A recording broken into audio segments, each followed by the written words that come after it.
Hello, hello, hello, and welcome to a very special Thanksgiving edition of Kindred Skulls. We're all smiles here on Kindred Skulls today, despite the devastating loss to the Denver Broncos by one single point on Sunday Night Football in front of the entire football viewing world. I'm here with my wonderful, beautiful co-host Matt Freese. How are you today, Matt? I'm doing excellent, Greg. Ready to eat some turkey. I'm going to two separate Thanksgivings tomorrow, so it's gonna be a long day, but I'm prepared. I've done, some eating every single day of my life, I believe, to prepare myself for this moment. So ready to go get some turkey, and I don't have This to stress about watching the Vikings play on Thanksgiving, which we've seen them play. I don't know. It feels like in the past 5 or so years they've played 3 or 4 times, whether it's the Lions or Oh or yeah. whoever, the Patriots last year. Yeah, typically that's our Lions game. Sometimes we play against the Cowboys too. And we don't get that this year, which is a little bit of a bummer, but also like you said, I think kind of nice not to have there's no like there's not going to be any spoiled meals. Right there's Especially since you're having two of them, you know? So there's no looming stress over the Vikings game that day. And I know the Lions are good now, but like the Lions games in Thanksgiving's past, like they'd always be close, tight, messy games, and you'd just be like, "Man, this Lions team suck. Why can't the yeah. Vikings beat them?" So even when we would win, it would be like, can we just go home? Like this sucks. Yeah, it definitely will be a different experience, I think, this week. And um, so just off the cuff, before we get started with all the stuff that I know you want to talk about this week, um, how do you feel about the Broncos game? And by the way, hi everyone. I'm glad to be back this week, and I'm sorry I've been absent this year a lot more than I anticipated, but it's awesome to be here with you, Matt, and love to hear your thoughts about how you felt about the Broncos game this week, just Yeah, generally. so I mean that's a first of all, Greg being back, he brings out the Vikings. I'm not sure what you would call that. Kind of like a poncho Poncho, ish I, kind of I deal wore this. going Okay, on. so I wore this to the Falcons game. I bought this at the fair this summer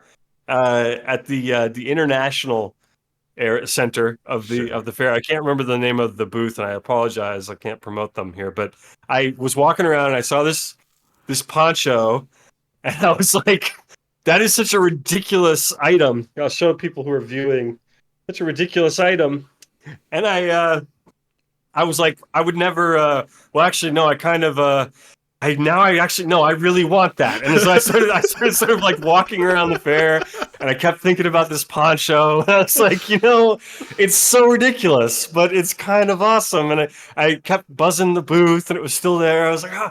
I finally decided to buy it and I go back to the booth and it's gone. I was Oh like, no, I no! waited too long. And I run into the booth in a panic, and this nice young gentleman helped me out. And he was like, oh, we got a million of those, and brought one out. And I was like, yes. So I wore it to the Falcons game that I didn't get to talk with you guys about.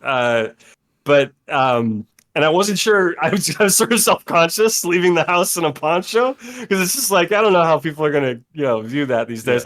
Yeah. And I so I went to this game, and it was a blast, man. People were complimenting the poncho. People were like, "I love your poncho." I kept every Vikings fan I saw was like, "Nice poncho." It was wonderful. I felt very empowered, and so I thought I'd share it with you guys, with our viewers, and with you, Matt, today. Yeah, So, no. That is an awesome garment. What a fun game to be at too. Like oh, exciting at like have I mean, look, sucks that Kirk got hurt just for the yeah, Vikings season and their chances in general, right? Like, absolutely. but you probably got super cheap tickets to that game. We And, got cheap tickets before that even sure. happened, And then and and then you get to see Jaron Hall, and then Josh Dobbs in just the most chaos game possible goes off and wins like the Vikings the football game. Like, just got to be a great experience. lightning in a bottle. I got to watch Kyle Pitts and Bijan Robinson stomping around the sideline half the game, just totally upset about their lack of playing time. It was a fascinating game. I was all the way up in the nosebleeds, and I still felt like I felt that game. It was really I was really locked in on what was happening. It was experience. It was really, really fun. Greg, you got to be excited for Arthur Smith like locking in on Johnny Smith and ignoring Bijan and Kyle Pitts for once. That must have been good for you. It was very enjoyable. I think I may have been annoying the fans around me because I kept talking to my wife the whole time. I was like, oh, there he goes, subbing him out again. I kept like pointing it out every time it was happening, and she was like, and I kept seeing these other Falcons fans like kind of like, like looking back, and I was like, oh boy, I'm gonna mention it, guys. I'm sorry, I gotta point it out when it's happening. It's so ridiculous. No. I can't even believe I'm watching it. No, incredible stuff. But let's flip over to the Broncos game, right? Which is disappointing. The Vikings 5-game win streak comes to an end. You lose the game by 1 point ultimately. And they were leading almost the entire game, right? They have a lead, they aren't able to hold on to it. I think when you have a 1 point loss like this, there's a number of people, like there's a number of things you could blame individually, right? And the Broncos aren't a great team, but they're also not the garbage football team that they were, when they lost 70-20 to the Dolphins or something like that. So night and day. It's kind of one of those games where the Vikings with Kirk Cousins should absolutely win this game 100% of the time. With Josh Dobbs in Denver, it's a little bit of a toss up. And really, ultimately, I think if you look at how the teams played, the Vikings probably should have ended up winning this game, but they made mistakes and they prevented themselves from winning this game, right? It's kind of more the Broncos didn't go out and grab this victory. The Vikings let it fall out of their hands, right? They kind of fumbled it away, both literally and figuratively, right? So I think the two biggest scapegoats are like the back-to-back turnovers that the Vikings had, right? Mattison fumbles when they're on the fringe of scoring range. Ty Chandler blows a block on a pass protection. Like Josh Dobbs has a 3-step drop. I think he really kind of should have taken a 5-step drop. It doesn't really matter. He has one hitch up in the pocket, and he's attempting to throw a corner route against man coverage to Jordan Addison, who's running a corner. Ty Chandler, who's supposed to pick up the linebacker, Alex Singleton, just gets absolutely whipped by him. Like, he was as little of a hindrance to Alex Singleton as a blocking running back who gets his assignment can be, right? He's just a speed bump on that play. Singleton hits Dobbs' arm. It gets popped up into the air. It's an interception. Mattison really shouldn't have fumbled on that play either, right? Like, the defender, he's carrying it on his stomach. The defender just gets an arm and it like pops the ball out. That's not a situation where a running back should ever fumble. You need to have better ball security than that. That prevents the Vikings from scoring 3 points. I think that was a first down. So it wasn't like, and they could have gotten closer into field goal range. Now, maybe they end up with a 50-yard kick if they gain no yardage, but they keep the ball in that scenario. But I think ultimately that kick would have ended up closer than 50 yards if they had had at least 2 more plays to get to third down or whatever the situation was. So both of those plays, the Chandler turnover directly results in points, right? Yep. The other one that's one of the most frustrating things for me, and one of the things that I came out most frustrated with from this game is not a Vikings thing, and I don't love to rag on officials generally, but we've been doing it a lot this year because I think they deserve it. The Kareem Jackson hit on Josh Dobbs, where Dobbs fumbled, and to be clear, Dobbs was fumbling the ball before Jackson hit him, right? The Jackson lowering the crown of the helmet into Josh Dobbs, leading with the crown of the helmet, right? He hits Dobbs' shoulder pad first. It's not necessarily a helmet-to-helmet hit, even if he grazes his face mask a little bit. That's not the issue with this play. The issue is he lowers his head and leads with the crown of the helmet into Josh Dobbs. That's a 15-yard penalty. It's been that way for like years and years and years. Like, there's no excuse. I see a bunch of people trying to argue like, oh, what are defenders are supposed to do? Don't lower your head. Tackle with your head up. This has been taught at all levels of youth football for like 10 years. It's really not that difficult. At this point, most of the players that are in the league have at least had some lower level coaching of this tackling style. And Kareem Jackson's like in his late third, like he's been in the NFL since the early 2010s. First round pick out of Alabama, I think, originally. So like maybe that's not the way he was raised, but everybody else in the league has adjusted. Like, dude, you need to adjust too. He's been fined for it 4 times. He was already suspended for it once. This is his first game back from that suspension, and on the 3rd play from scrimmage, he does a hit that gets him suspended for 4 more games. Like, there's no way the ref shouldn't be monitoring that and seeing that, right? Like, you have to have some sort of mechanism there. And I don't necessarily want to target players for, to be repeat offenders. I think that's kind of ridiculous. I think that's something that happened to Jawan Taylor for like false start and offside stuff for the Chiefs. Like, treat players equally, but make the call on the field where it's there to be made. There was another play where Alex Singleton lowered the helmet. It should have been a 15-yard spearing penalty. The Vikings actually did, and that was on like 1st and 20 or 2nd and 20 or something. The Vikings actually did end up converting that series of downs, so I guess that one didn't really matter all that much. But like, officiate this stuff consistently. I guarantee you, and the fines haven't been out for this past week yet, but I guarantee you Singleton's going to get fined for that hit, right? Harrison Smith was fined for a hit he wasn't flagged for earlier in the season. I'm not saying that they shouldn't also call these on the Vikings, right? But the officials need to start calling these penalties on the field. They used to. They used to call him on Sandejo all the time. Yeah. I mean, and they will when it's particularly egregious, but like this was about as bad as you can get. And I realize it's tight spaces, and I realize the guy's trying to make a tackle and trying to make a play, and he's not necessarily trying to hurt anybody, but like he needs to mechanically try to do that differently based on the way the NFL has rules and are enforcing this. So like it's just frustrating to me because even though that didn't cause the fumble, right, correctly calling that penalty would have given the Vikings the ball and given them a first down, and instead it gives Denver a free 3 points in a game the Vikings lost by 1, right? So it's just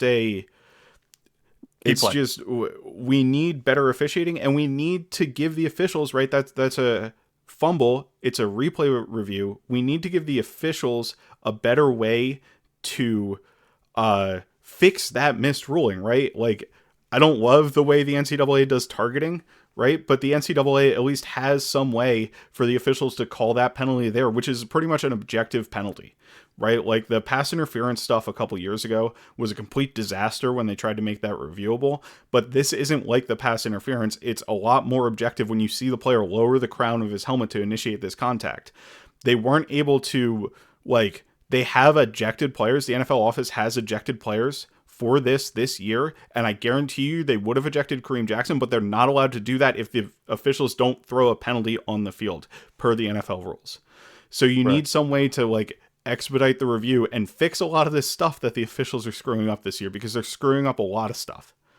Yeah. And it's like objective stuff that really there's not a lot of room for error if you give them a way to quick review that, like the XFL or the AAF did, right, where it's like you have somebody in the booth and you show them on TV and you go through the thought process. I'm a lot less annoyed with this sort of stuff, right? Because at least I can see what they're thinking and why they came to the conclusion that they did, rather than just being given the conclusion written down.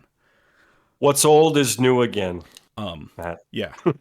By the way, that rant I just went on, I wrote an article that goes into a bit more detail about officiating at zone coverage. I just had to get a lot off my chest. That came out today. Hey, man. It came out prior to us recording. So take my soapbox, please. You can check it out. But so I got through that. I got through the Vikings turnovers, right? Those are probably the most frustrating things. The final drive for the Vikings, pretty frustrating, right? They weren't able to get any sort of offense going whatsoever. They had like 1 9-yard completion to Addison where it was short of the sticks. Then they had to try twice in a row, and they didn't get anywhere. It felt like coming out of the gates. My impression, it's been a few days now, and I've had a little bit of whiskey, but my impression coming out of the gates was that we were going to be able to move the ball, and it just kind of seemed to dry up somewhere around maybe like the second quarter, mid-second quarter. It kind of started to slow down, and then that second half was a real slog. Yeah, I mean, I think the turnovers really killed the second half, right? The back-to-back drives with turnovers. It was right at the end of the third quarter, early fourth quarter. The Broncos held on to the ball for a little bit longer. They were punting a ton in the first half, a lot of 3-and-outs, a lot of short drives. And the Vikings did have at least one scoring drive in the second. Was the second touchdown in the first half, or was that in the early second half? I think it was in the first half. I think all of our scoring pretty much was like the majority of it or whatever. Yeah. So let me pull that up real quick just to double check. It was Sorry, this is excellent, phenomenal podcasting going on right here. It was. Hey man, We this actually is scored in the third quarter. So we scored the touchdown in the third quarter, and then it's a we kicked a Thanksgiving field goal in the chillcast, all fourth right? quarter. No, So no pressure. so Thanksgiving no. chillcast. But the final drive, I mean, Dobbs just missed a couple quick out throws to Hawkinson. He was high and inside, and they ended up contested. Like where the throws were, even if Hawkinson was able to catch him, he wouldn't have been able to get out of bounds, which is a problem when you're trying to go through a 2-minute drill. So I think there were just a couple misses from Dobbs there. That's frustrating, right? On the defensive side of the ball, you had a couple just barely misses, right? At the end of the first half, Metellus has an interception in the end zone. He's not able to bring it in. Jerry Jeudy played pretty good defense on that ball. Ivan Pace on the final drive for the Broncos forces a fumble, and it just barely rolls out of bounds before he recovers it. Like, that's the kind of luck the Vikings have, right? Like, if the Dobbs interception just falls harmlessly incomplete or something like that, or the Dobbs hit earlier, that ball bounces straight up in the air, if it bounces sideways out of bounds, it's a different game result as well, I think. And the Vikings just ended up kind of on the bad side of that fumble luck in this game. The checkdowns, on that final drive were really annoying, right? Like, there was nobody within 10 yards of Pirine on a couple of those plays. He got big chunks. He got like 40 yards receiving on the last drive to give them an easy way into field goal range. And then you have the game-winning TD where Mekhi Blackmon plays the ball wrong, and we don't get, at least a pass breakup or what should probably be an interception. And instead we get a Cortland Sutton, jump ball touchdown. Which, Well, and Sutton outjumped him yeah, by so much yeah. too. I mean, that was part brutal. of it is Sutton has 5 inches on Blackmon, right? He's 6'4", Blackman's 5'11". Part of it is Josh Metellus seemed to lose the ball in the lights or something. Like, he should also be closing in on that. But when that ball was thrown up, it was a complete duck, and I saw Mekhi Blackmon there, and I was like, that's picked. Like, that's the ball game. That's picked, and it turns into a touchdown. It was absurd. It's like, and again, that's not saying like, oh, this is the exact reason we lost the game, but these are just reasons the Vikings lost the football game, right? There's so many of these one or two plays. And I mean, heck, that Cortland Sutton ridiculous catch on the final drive where Ivan Pace also had pass interference, which it was a clear pass interference foul because he held the jersey and it pulled out. Like, I don't think that affected Sutton at all, but if Pace doesn't do that and Sutton isn't able to make that ridiculous circus catch, then the ball game's over, right? So, like, there's just so many sliding doors moments. And another thing, that Josh Dobbs' first fumble came after, I think it was Powell almost had a first down, but his knee was down. And there was another play where Chandler on that 3rd and 20 almost had a first down, but his knee was down. I think Dobbs had another play where he almost had a first down, but his knee was down just short of the line to gain. Like, the Vikings seem to be doing that a ton recently, where it's like they're stretching and extending the first down, but they just can't quite get it. And it's kind of frustrated me a little bit. All of those kind of sliding doors moments have the outsized impact of the Vikings lose this football game by 1, even when they probably played better. At the end of the day, Right. they did turn the ball over 3 times in this game, right? So, like, let's be real. You're not going to win a lot of games when you lose the turnover battle 3-0. But And we haven't this year. no. Last year, maybe not as much, but this year it's definitely had a huge impact on our record. Yeah, so I did this. I looked at this. I've been tracking this. The Vikings, all 5 of their losses, they've lost the turnover battle, and I think in all but one of those losses, they've lost it by at least 2, which is absolutely absurd to think about, right? So they're 1-5 in games where they lose the turnover battle. They're undefeated. They're 5-0 in games where they're equal. I think they had 2 games where they're equal, and they had 3 games where they won the turnover battle.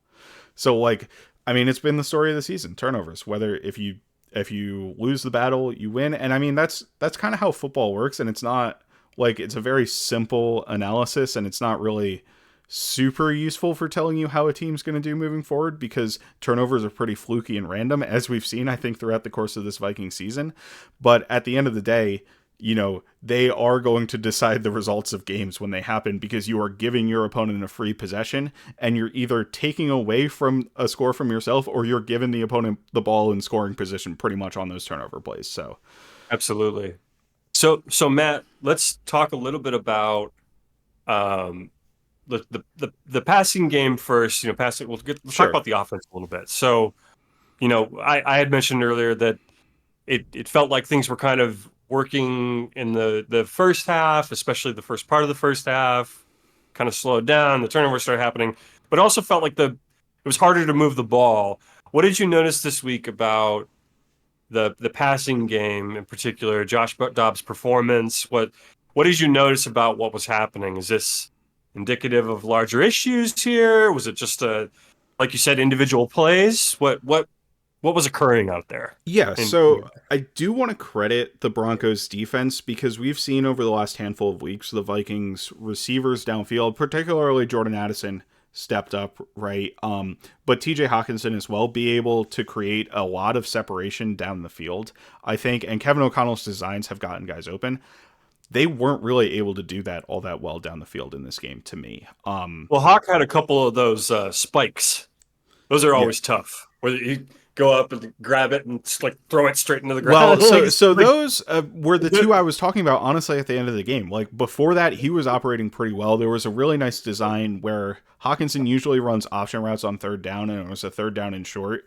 The Vikings faked an option route, so he turns around, looks at the quarterback for the ball like he's running an option route, and then he turned and went vertical, and that gained us like 30 yards and got us into the red zone on our first touchdown drive, I believe it was.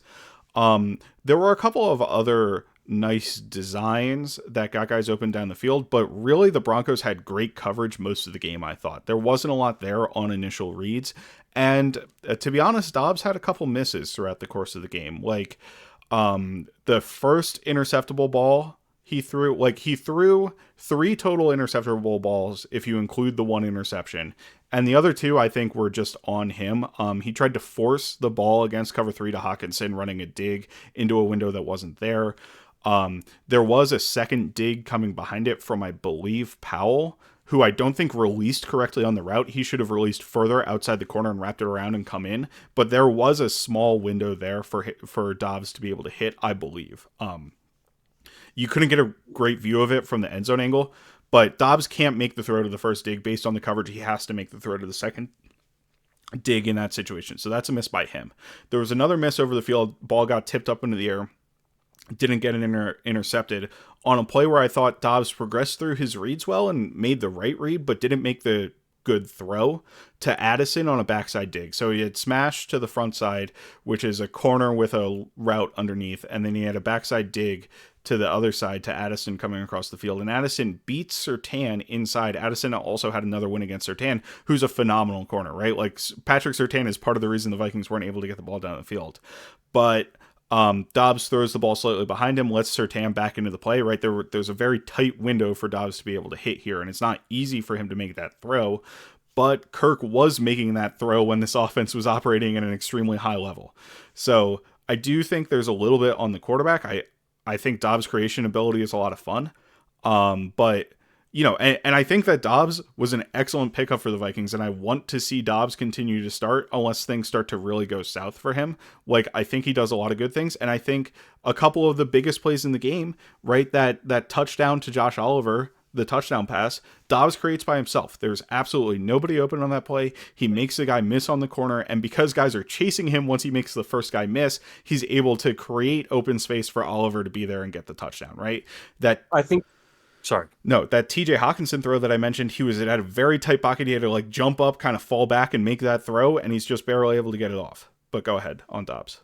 Oh, I was just going to say on Dobbs for a second. That I think for one thing, watching his career so far, I think that is kind of something that Dobbs does pretty.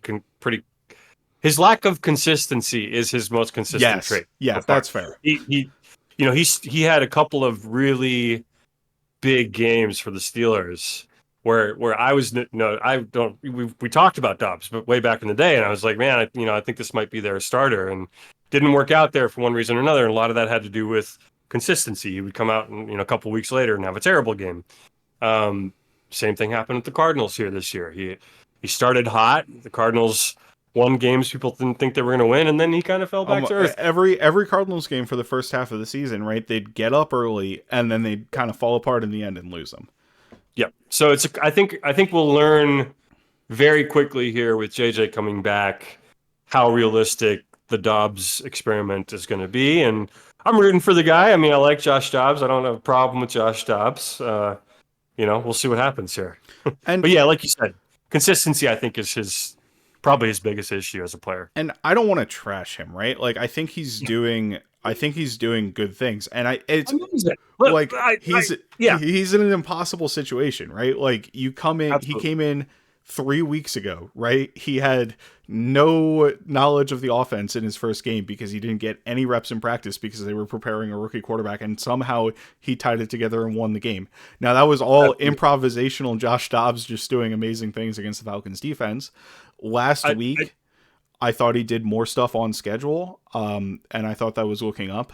This week, I do think he's trying to do things on schedule. He sticks in there.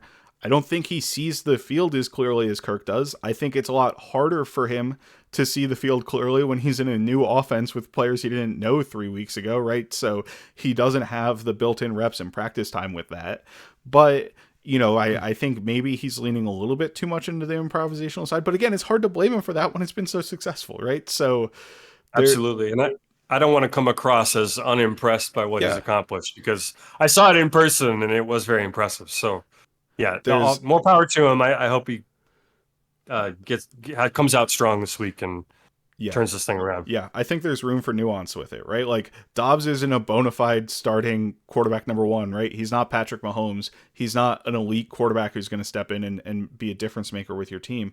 But I think we should give him some time to see if he can be a bridge starter or become like a Geno Smith type player for us, right? Who is something you expected nothing from, and then you end up getting solid play where he's at least a startable player, right? So Absolutely. to me, I don't love everything he's done. I think when you compare him to Kirk Cousins, like the Vikings win this football game if Kirk Cousins is the starting quarterback, but also like he's had a really hard ask, and I think he's performed admirably during it. Is kind of Yep. overall where I'm at. Agreed.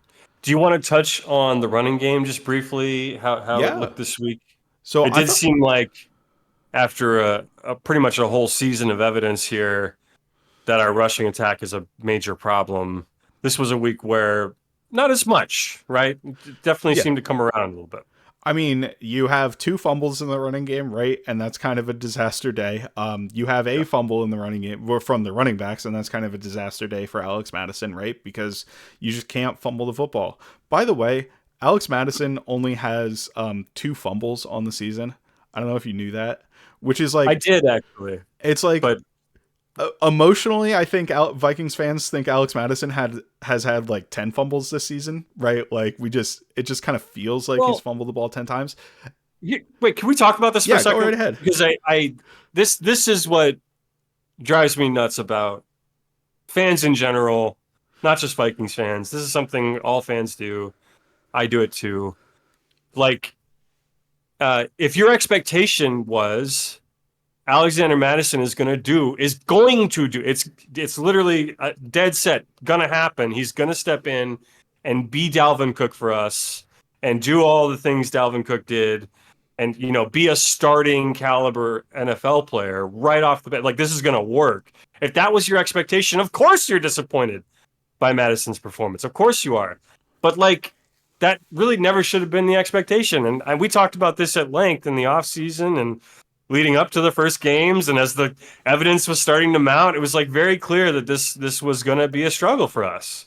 And Madison is a great second guy, second fiddle, third fiddle even. He's tremendous to have on the bench, but he's just not a starter. And so if that was your expectation, I can understand being disappointed, but being all nasty about it and like all that stuff that happens, I'm just like, why? Like what did you think was going to happen? Like I don't know. That just bothers me on like a personal level. Yeah, Not to, so here's the thing with the we each running had a rant this episode. That was my yeah. rant. Okay. So here's the thing with the running back room for me, right? Like the Vikings decided to not invest in running back, right? They paid Alex Mattison as little as they could. They could have gone out and invested in any other running back in free agency, right? Not that the pickings were great. There weren't a lot of great free agent running backs. They could have spent more significant capital in the draft, right? Instead, Yes. they were like, we'll draft Dwayne McBride in the 7th round. We have Ty Chandler for last year. We have Kenny Wongwu. We'll feel okay about that. They go out and trade for Cam Akers, who's playing okay, and then he ends up getting hurt, right? But Akers wasn't necessarily outplaying Madison, to my eyes, and they had a very small investment in Akers, too. Like it was a pick swap or something like that, and we're barely even Late round, sending like anything 6 to or 7. them Yeah. now that he's hurt and didn't get 500 yards or whatever the condition was in that trade. So very low investment in the running game. The Vikings offense by EPA per play is 11th in the NFL right now. So It does not. Yeah. so this running game isn't tanking the offense, and we've had a backup quarterback for 3 games, right? Like, the run game being bad is not tanking the offense. The Vikings made a low investment in the running game. The other thing that's getting me is, like, people think that Ty Chandler is like some sort of star back in the making on Twitter, or like, it's crazy to me how much like hatred people have for Alex Mattison and love they have for Ty Chandler. Where It's really weird. It's just it's the 2 memes pop into my head. You know the Gordon Ramsay meme where it's like, you donkey, or oh gorgeous, oh dear, like with the little girl, or the sexual harassment meme where it's like, the like hot guy on the top and the woman at the desk is all like okay with it, and the bottom's like human resources. You know that meme? It's like, I don't know the second one. Okay, The first one I know. The second one is Ty Chandler on the top and Alex Mattison on the bottom. Because and they're different styles of backs, right? And Chandler has more burst. But the thing is, in this game, the Vikings run blocking for Mattison was very bad. There were like 5 blown blocks into the backfield, and Mattison was making things happen with those issues. He had the fumble. It's bad. Like, we have to address that. He didn't end up with great yards per carry. Ty Chandler, I thought had a good game too. Like, he's got burst. That 3rd and 20 that he almost converted, awesome play for him. Those are situations where we should be using Ty Chandler. I don't think he reads things in tight spaces well, which Mattison does a lot better job of, even though people are convinced that Mattison can't read plays because of that Seahawks 4th down from like 4 years ago. Like, people just haven't gotten that out of their brain, and they're like, Alex Mattison has terrible vision. And it's like, no, he doesn't. Watch these football. Like, just watch the game. But I thought they got a solid run game going. I mean, they ran the ball 36 times in this game. It was heavily efficient. They ran the ball more than they dropped back to pass, which I'm sure is like the first time in the Kevin O'Connell era that the Vikings have done that. It was kind of crazy. But and there was some good run blocking out there. I think Chandler had nice lanes on a couple of his runs. He made a couple of lanes where it didn't exist, and we had the very fun 4th down punt fake where he ended up getting 30 plus yards on the run. Like, that's awesome. That's a great use of Ty Chandler, but he shouldn't be the every down lead back, as evidenced by his pass protection where he allows an interception, right? One final thing I wanted to mention here on the Vikings offense was just the 4th down decision-making from Kevin O'Connell in this game. He had 2 4th downs on the other side. One was like a 4th and 8, so you kind of understand the punt there. The other was a 4th and 1. He punted on both of those. We got touchbacks on both of those punts. So we netted like 40 total yards between 2 punts, right? That's abysmal. That's terrible. That 4th and 1, we absolutely 100% unequivocally should have gone for that. And Kevin O'Connell has been one of the most conservative callers in terms of 4th down decision making for the Vikings this year. Early on, I didn't think that was the case. And I was looking into the statistics. He was a bit more middle of the pack early on, and then later, and like a lot of it early on was late in the game, or like when the Vikings were down trying to catch up, like a 4th and 4 around midfield that he was going for. At this point, it's been a lot of, short fields. I think it really started with the 49ers game, but it's kind of been pretty consistent where we just have been kind of turtling. And we do go for it late in the game and we convert, but it wasn't enough. And we're, that second drive where we had a 4th and 1 and we punted, the Broncos went down the field and they kicked a field goal before halftime. We got no value out of that punt, right? Like, it didn't help us whether the Broncos were going to be at the 20-yard line or the 40-yard line when they started that drive, frankly. So you gotta start going for it in those scenarios and be less conservative there. That's another one of the things where I think the Vikings could have won on the margins and not lost a football game by 1 point. Okay, so on the offensive side of the ball, we kind of covered that, I think, here. Let's talk about what I think is becoming the surprise of the season, the defensive side of the ball. A lot of players that, I certainly discounted at the beginning of the year stepping up all year long here. You guys have talked about it at length, so I don't need to tell you. But what'd you see this week? I know Ivan Pace was like a monster out there. What Yeah. else did you notice this week? Yeah, so I think it starts with the run defense from the Vikings. I was just reading a piece that I think it was Luke Braun wrote on Arif Hassan's Substack prior to doing this recording, and in it he mentioned it was on Ivan Pace. It's a great piece. Go ahead and check it out. But he mentioned that the Vikings, I think the Broncos had 16 run plays, and the Broncos only got positive EPA on 4 of them. Right, so like that's a 30 that's a 25% success rate, which is like way worse than bottom of the league for a running game, right? It was a really dominant run defense performance. And it was kind of across the board, everybody. Harrison Phillips stands out number one. His ability in the middle to anchor against blocks, shed blocks, get in on tackles has been really impressive. Like, just control the interior lineman blocking him. I thought Dean Lowry, who unfortunately for him suffered a pec injury, he's going to be out for the rest of the season, did a really good job on one play of taking on a double team to give Pace a free run there. Like, he was really stout taking on that double team. Another player who I thought has played phenomenal against the run this year, Jonathan Bullard, got into the backfield on one play and made a tackle. Like, the guys up front all got into it. Kairos Tonga had a tackle for loss. Like, I'm naming every single player who had a plus play in run defense in this game along the defensive line.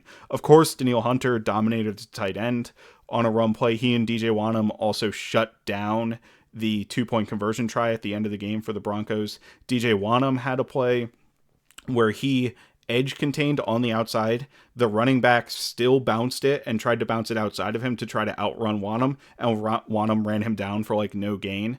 So it's like there's just play after play after play of the Vikings defensive line stepping up in run defense. And part of it's the structure of the defense. The Flores defense is a lot more aggressive against the run than what we saw last year from Ed Donatel. So you have more bodies in the box, which means guys have more one-on-one matchups than double teams that they're trying to take on. They can be more aggressive attacking the run, and the defense just plays faster overall than it did last year, which I think helps with run defense. But that's a positive thing, right? Like, that's not. Right. That's not like, oh, it's easy for them, so they're playing better. Like, the defense is complementing their skill sets and what they're able to do. Absolutely. So secondarily, I thought that Flores, from a coverage perspective, had a great game plan as well. He's backed off the blitz a lot more in recent weeks, and the Broncos seem to have answers for the Vikings blitz packages, but Russell Wilson was really messed up when the Vikings didn't blitz, right? He was standing back there and he would just check it down time after time after time. And it did bite the Vikings in the end on that final drive of the game, but really there weren't a lot of successful passing plays, particularly down the field for the Broncos. The Vikings flood a bunch of coverages. They're just kind of in zones, and they're playing soft zone behind their blitz packages. It's kind of an interesting contradiction from what I expected early on in the season, right? Which was a lot more man coverage from the Vikings, and they're just not doing that. But it's worked to great effect, and they do a great job of rallying and tackling too from the second level, right? So it's like everything works out in the coverage plans. I also thought they had a phenomenal contain plan for Russell Wilson, pass rushing among the defensive line. They got a couple sacks. The Hunter sack was really a great play by Josh Metellus, who got his hand onto Garrett Bowles, the tackle who was blocking Hunter, to help spring Hunter free. A bunch of people have posted that clip on Twitter. It's really a fun thing and shows how Metellus has kind of stepped up, particularly when he's coming forward towards the line of scrimmage. DJ Wanham also had a nice sack where he beat Garrett Bowles, spun back inside as Wilson tried to climb the pocket on a 3-man rush. But on the 3-man rushes, like, the Vikings had a phenomenal contain plan. Hunter would win on the edge. There was a rep where he won against the right tackle inside, flushed Russell Wilson back out of the pocket, and Pat Jones, who was kind of rushing as a nose tackle, loops around and comes right to Wilson, forces a check down by Russell Wilson, right? Every time Wilson tried to bail out of the pocket, there was a defender in his face doing that, and that shows the contain plan that the Vikings had for him was working successfully. Like, I don't know if he had a rushing attempt in this game. I don't think he did. Well, he had a couple QB sneak attempts, but I don't think he really had a scramble attempt, or if he did, it wasn't particularly successful in this game. And the Vikings got 2 sacks. I think they should have had a 3rd sack from Patrick Jones, who should have gotten his first sack of the season on another contain rush, right, where Russ tried to break the pocket, but they called it incomplete, and it was 3rd down, even though his knee was down, so there's no challenge or no correction to that. So that was pretty awesome. Going back to Danielle Hunter a little bit. I was going to say, let's talk Yeah. about Daniil a little bit. Now you and I we've butted heads, but in personal conversation this year about what to do with Daniil and everything. I was never not a Danielle Hunter fan. Just for the record, let the record reflect. You just wanted to be able to get value from him on the trade market, Yeah, which I think is a yeah. reasonable thing. My thing always But was Danielle Hunter this year is going to be much more valuable than a 2024 third round pick for the Minnesota Vikings, right? And maybe a team offered a second or something like that is what I heard rumors for around the trade deadline. I think like they would have needed at least a first to be able to part with him because he's playing at a ridiculous level this season. and I always assumed that the offer would be some kind of first. That was always kind Yeah. of the baked in assumption I had in those conversations. And you would remind me those trades don't happen anymore, and I would ignore you, and it was just a big cycle. Yeah. I'm still a Danielle Hunter fan, and this week he Yes. really stepped up for us. Reminded, pointed at me through the camera, reminded me of who he was. Talk about Danielle a little bit. No, Gosh, this is your moment. Get on your soapbox again, it's Matt. just Let's crazy. hear it. Every week I can put together a 4-play highlight reel of Daniil where he did something awesome as a pass rusher. He did something awesome in run defense. He had an awesome effort hustle play. Like it's just every single week he does amazing things and he does it on a consistent basis. In this game, I mentioned the taking on tight ends, that 2-point conversion. He spun out of a block by the left tackle Bowles to be able to make that play in the backfield. That was pretty nice. The sack was a nice rush, even if he got an assist. Again, the pressure I mentioned earlier, it's a 3-man rush and he just beats the tackle like a drum to flush Wilson out of the pocket. Wilson had to move his spot because Hunter was right there. There was a play on the screen game in this game where, because of the way the Vikings were doing contain rush, Harrison Smith was blitzing off the edge and Hunter was watching the quarterback. So he sees Wilson throw the screen to the running back and he's right there to make a tackle for loss. That was on the first drive out of the half for the Broncos. So it's just week after week after week, he's doing these awesome things and making these plays, and he really doesn't lose. Like, I know his PFF grade hasn't been great this year, which is just absurd to me. Like, I don't know what they're watching. I get, the low pressure rate thing. If people don't have him at a high pressure rate, if a couple of the outlets don't have him at a high pressure rate, I think the reason for that is the Vikings blitz packages aren't asking him to truly rush the passer every single time, right? So he's in on all these pass rushing snaps, and the Vikings blitz so often that, like, a lot of times the target is, let's try to get Metellus free, let's try to get Harrison Smith free off the edge. The Vikings want free rushers when they blitz.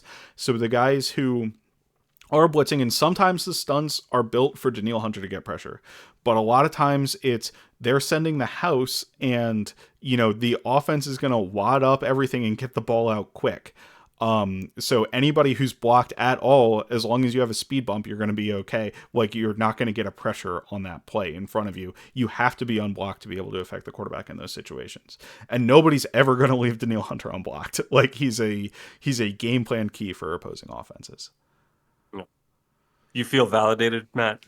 Oh, I felt validated all freaking season, man. He's got 12 sacks. He's second in the NFL in sacks. Like, Well, good. We don't spend a lot of time conceding on this show, but I concede the point. All right. I'm glad Daniil is there we here. go. Well, we already touched on this a little bit. You want to just talk about Ivan Pace real quick? Yeah, I mean, like I said, Luke's article was great. I thought it detailed Ivan Pace really well. But what's most impressive about Pace's game is his ability to avoid blocks that are coming up to him. Like, he still would get swallowed up by linemen when he takes on blocks, and I think that's part of the reason the Vikings brought in Anthony Barr, who's a lot bigger player who can take on blocks directly once he gets more acclimated into the game. But because Barr is new to the team, well, I mean, he's a returning Viking, but he's completely new to this defensive scheme. What's Right. old is new again, Matt. This is my theme.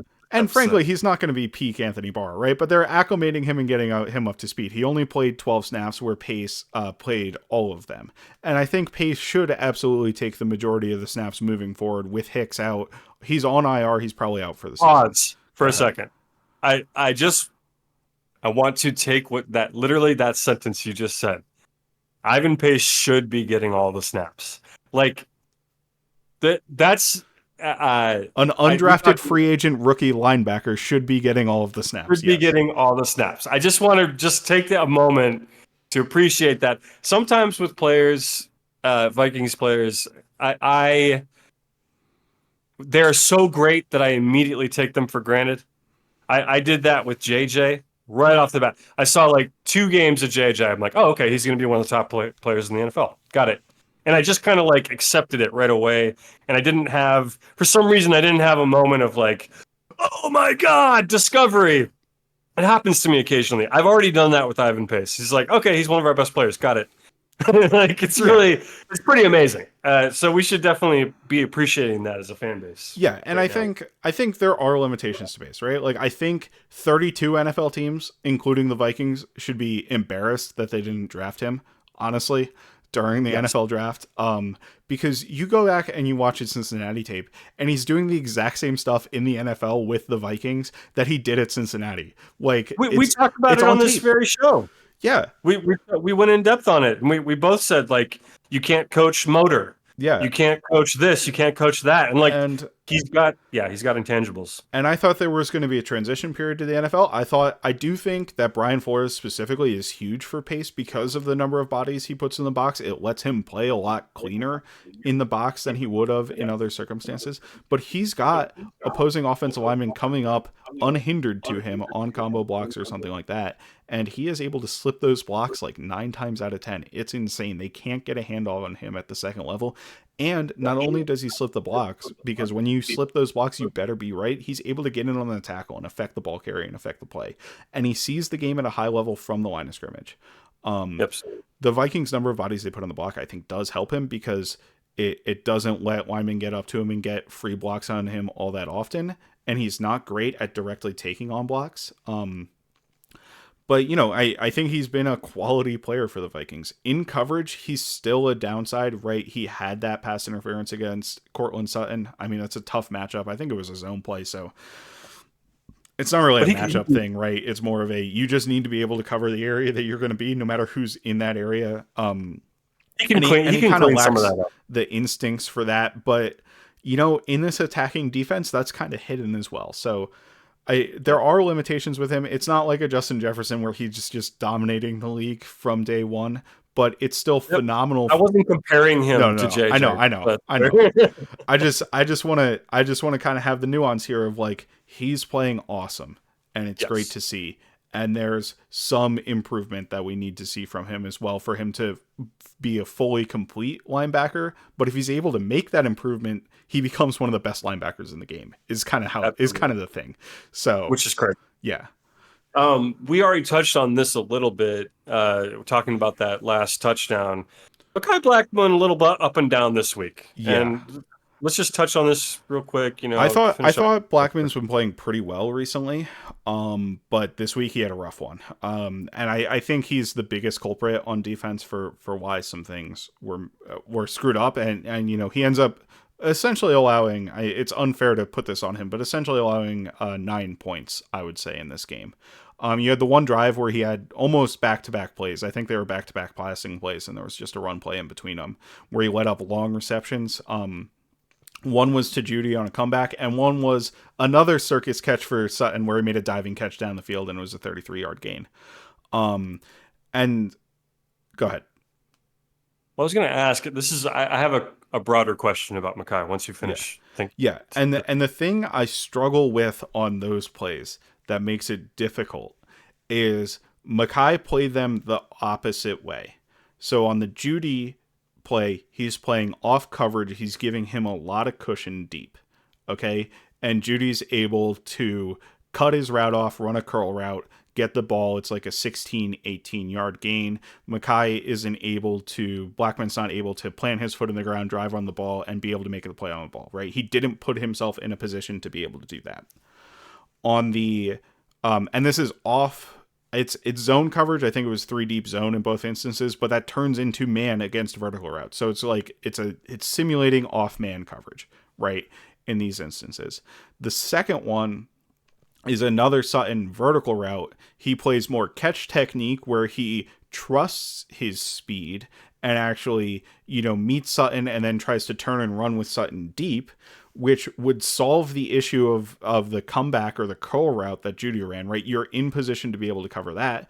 But now he didn't quite have the recovery speed to keep with Sutton deep, right? And Sutton beats him over the top. So that's a problem because if you don't trust your speed, you're going to let up the curls underneath, right? And if you trust your speed and don't have the speed to be able to make the play work, you're going to get beat over the top, right? So it's kind of a both issues are problematic when you're looking at it, I think, from the Vikings perspective with him in coverage. Now, it's probably a bit more of a growing process than anything of figuring out where he can toe those lines and make it work for him at the NFL level, because athletically I think he is gifted enough to be able to make these plays, but he just wasn't able to do that here. And of course the jump ball, like we kind of talked about it, you know, when you have a guy that's 5'11 versus a guy that's 6'4, you're just gonna kind of lose those, but you need to be able to make a better play on the ball and be a little bit more competitive knocking the ball out. You know, so that's just kind of one of those things, and it's a bit of a rough day for him. Yeah. But yeah, did you have a question more about his overall game? Well, this is the perfect piggyback because I'm curious. I have not clocked this at all, but you obviously watch with a lot more focus than I do. Have you noticed this larger receivers being an issue for Mekhi consistently this year? I thought he struggled quite a bit in the Chargers game, and they have larger receivers, but I thought it was more with zone depths and positioning in that game than necessarily like one-on-one with the ball. And it, like, I don't know. I think the Vikings cornerback room, well, Byron Murphy isn't big, right? And Mekhi Blackmon isn't big, right? So, Yeah. and we saw a couple of lost jump balls in the Saints game for Byron Murphy where, like, honestly, I thought Byron Murphy played those a lot better than Mekhi Blackmon did on, you know, Sunday night. And it was just kind of crazy catches by the Saints players. More so, where Sutton's catch was like a good catch, but I think it was more of a negative play for Blackmon. Whereas on the Saints side of things, like, yeah, Murphy probably could have played the ball a little bit better, but ultimately he did get his hand up in there and try to rip the arm out and the ball away, and both receivers came down with the ball anyway in kind of absurd situations. So I think that's a bit of an issue. Blackmon, I thought, has been up and down, right? I thought he was really struggling early on, and I mentioned that Chargers game, like I thought he had the worst game of any corner, even though, you know, PFF assigned like 18 catches for 200 yards to Byron Murphy. I don't agree with that assessment, and we kind of talked about that at the time. And I thought he'd really come on and been a lot stickier in the last couple of weeks. And last week, he made a really nice play on a screen tackle, and he had a couple other really nice coverage reps in man coverage. So I do think he's been improving, and this was maybe a little bit of a step back. So, but I think the Vikings, among the players that they've played, and I don't really know what happened to Andrew Booth in this game because Joanne Williams was playing instead of him, but I think Booth has played okay when he's been in the game. I think Blackmon's played okay, and I think Evans is playing okay. I don't think any of them are high-level starters at this point, but I think given the youth that we have, you know, we can kind of make something out of this cornerback room, and we've seen it in the defensive performance, right? We've been generally very good on defense, particularly recently. Much better than expected at the very least. Yeah. Okay, well, something to note. You know, keep an eye on, everyone. Tweet us if you see something. Big receivers. Do we have trouble with big receivers? Okay, so let's put that in the rearview mirror. Broncos loss. Some of us made the mistake of penciling that in as a win. Some of us may be making a mistake penciling in the Bears as a win. We got a big Monday Night Football matchup against the Bears this week. A team that, you know, at times has been completely laughable this year. At times they've looked pretty competent. Well, maybe competent's the wrong word. They have a lot of really, you know, interesting players at certain positions. They're an up and down team. They're all over the place. Some people think they're complete jokes. Some people think maybe that. Let's talk about the Bears really briefly. Just get an update on them. Offensive updates. One thing I wanted to ask you, what you thought. Now, I don't know how much Bears you've watched this year. I've watched not that much, to be honest with you. Do you think that the Bears, the Chicago Bears, are better with Justin Fields at quarterback or worse? Are we getting a better situation now that he's back to deal with, or a worse one? Oh, I think the Bears are undeniably better with Justin Fields as quarterback than Tyson I did Bagent. not expect you to say that. Okay. I think that what Tyson Bagent does for you is he operates more on time than Justin Fields does. Like, he operates the offense within the structure of the offense, which is okay. That's decent for the Bears. The Bears have beaten this year Washington with Justin Fields, who just decided to not cover DJ Moore all day. Like, just decided, you know what, we're going to put Emmanuel Forbes one-on-one with DJ Moore, and he's going to lose every single time, and DJ Moore's going to get 1,000,000 yards in this football game and like we're not going to touchdowns. So, you know, and they lost to freaking Tommy DeVito last week. Like, come on, that team is that defense in particular is a joke. Yeah, they're in trouble. So they won that game. They beat the Los Angeles Raiders or Las Vegas Raiders. Jesus, it's not the 80s anymore, Matt. They beat the Raiders while Josh McDaniels was still there. I think that's the game that got Josh McDaniels fired, right? With Tyson Bagent in his first game.